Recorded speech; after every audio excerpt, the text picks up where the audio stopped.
Good afternoon. In yesterday's video, I said about classic car events being so busy that the organisers are cancelling them because they can't be bothered. Are car meets actually shutting down because they can't handle the amount of traffic that comes to their car meets? Is that what has killed the Mini Run from London to Brighton? Or is it the ULEZ? Or is it Brighton Council?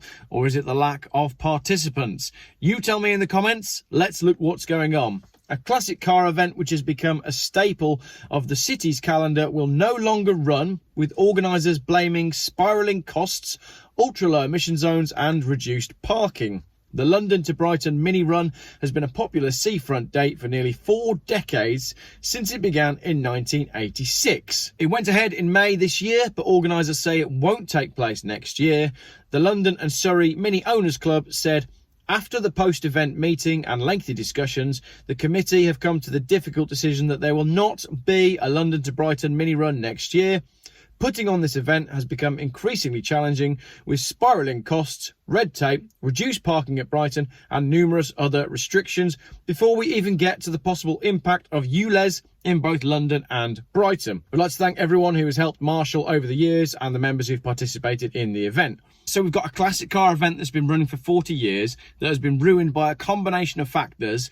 ULEZ in London, ULEZ in Brighton, Brighton and Hove Council basically ruining Brighton by trying to go green, go woke, go broke, remember that, and spiralling costs. So I don't think we can just blame ULEZ. I don't think we can just blame costs. It is a combination of things.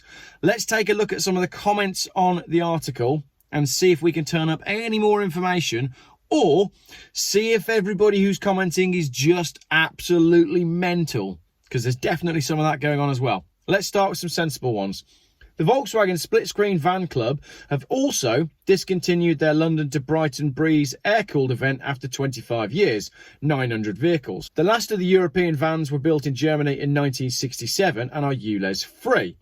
We used to run our event on a Saturday. Most participants camped overnight at the racecourse, generating lots of revenue for Brighton's traders. However, the price for hiring Madeira Drive, the front bit at Brighton, started at £300 but rose to over £5,000. Also, a price hike for overnight camping at the racecourse. With the closure of the arches, traders were limited. Sorry to see the end of a popular event. Brighton's loss.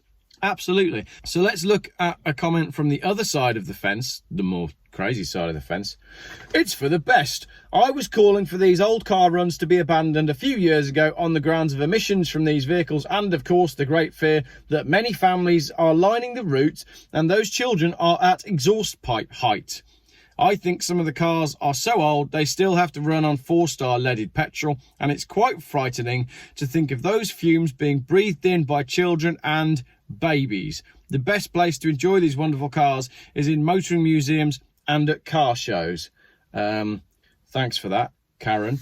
I don't have any children who are at exhaust pipe height.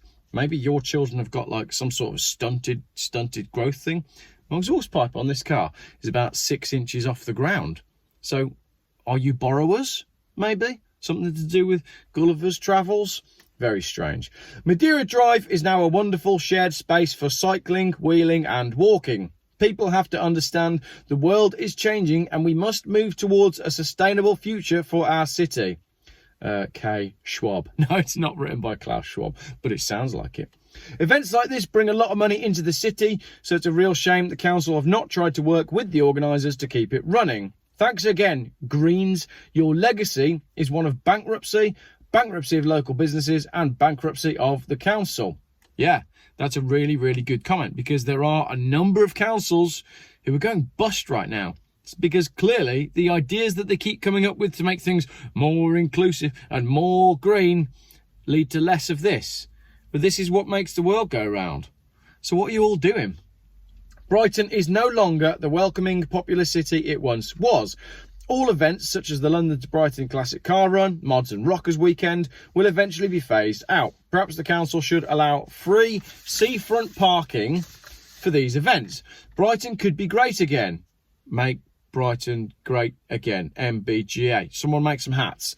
No thanks to the greenies who've tried to ruin the place.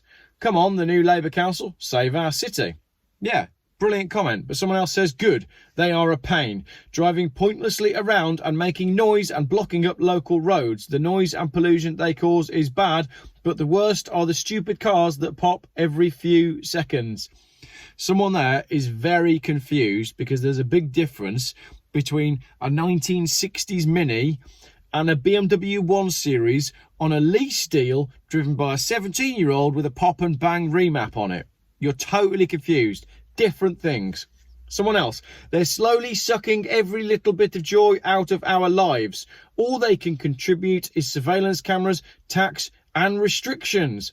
Clearly written by a conspiracy right-wing lesbian denier, but the lesbian denier's got a point, because we do seem to be having new cameras, new taxes and new restrictions without actually having any new or better improved services or places to go or anything that benefits, well, really anyone.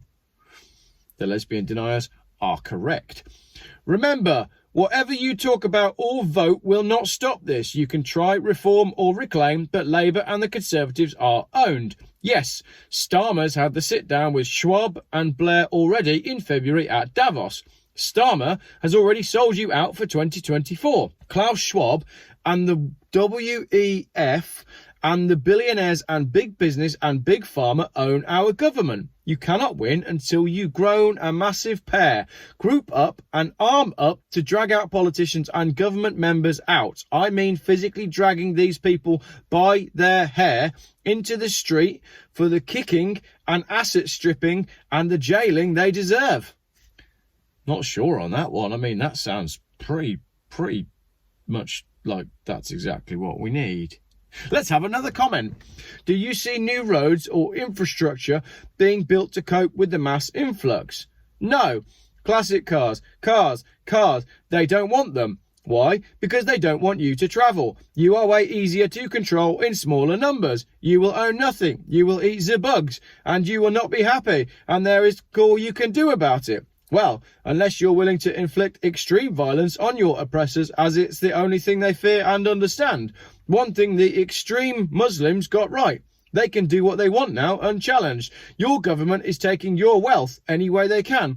Taxes upon taxes, stealth taxes, high interest rates. They are locking you down by 20 mile an hour and low traffic neighbourhoods. These who are multi-millionaires will be eating steak in the countryside. They are forcing off farmers while you eat the protein bug bars on your scooter. I actually don't think this comment is accurate. You won't be allowed a scooter.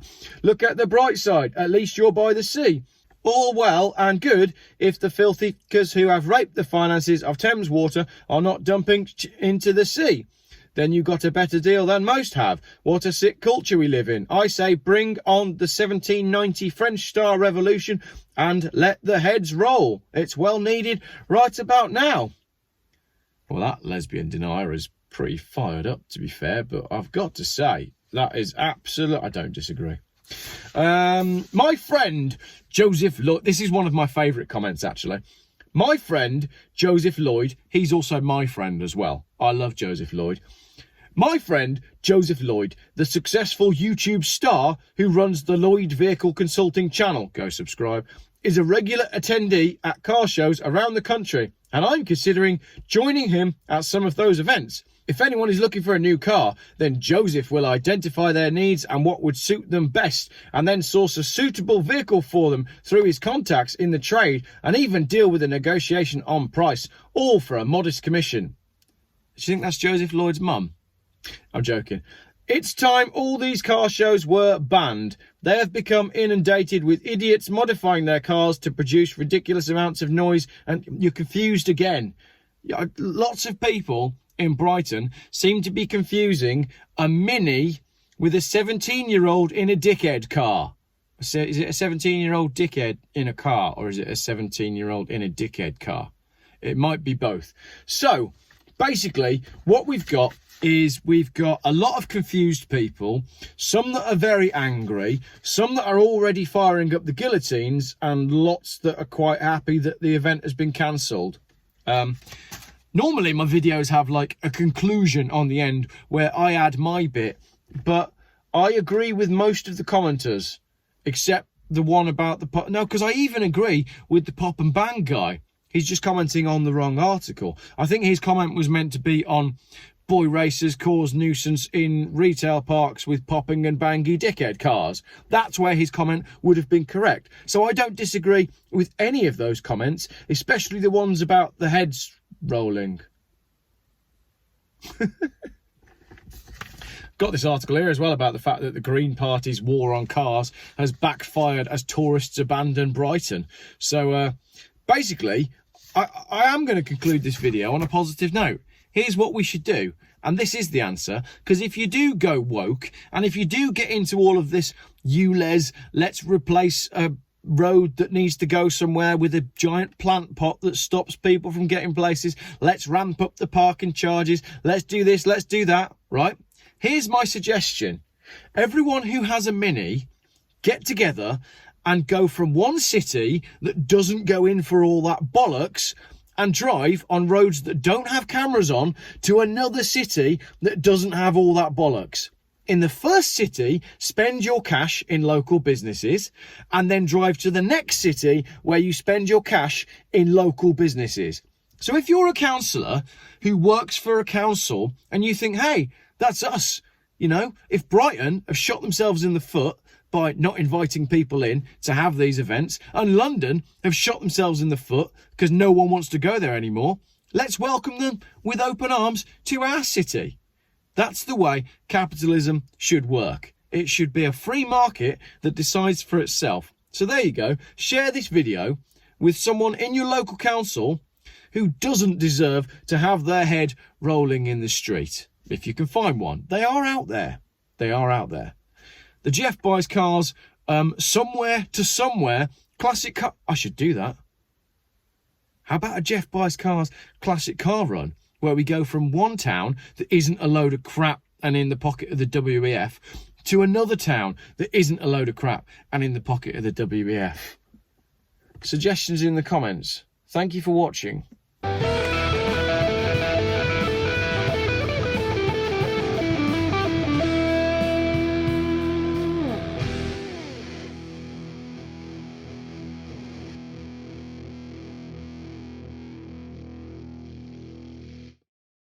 Geoff buys cars.